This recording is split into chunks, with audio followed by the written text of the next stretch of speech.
pakisabi lang po, ang city merong palibreng kabaong at burol. Ano po yan? Dati po, 3 araw yung burol, ngayon po, 5 araw na. Tapos magandang po yung, yung kabaong, ako naman sasabi sa inyo. Ano po yan? Huwag po kayong matakot. Hindi po yan libre talaga. Binabayaran po ng city yan. Libre po yan para sa inyo, kaya maayos yan.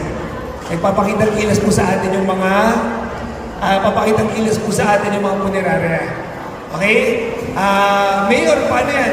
Importante po, bawal mag-advance. Baka may mga isip na gusto na kumuha ngayon, bawal. Maliban na lang, papayag ako dyan, pwede yan. Pakiusap na natin ang nagawang tata. Pwede yan, pero buy one, take one. Kailangan magsama kayo. May pulong Huwag na isang masikap, kawawa naman. Maliit pa yung mga anak niyan. Ayun.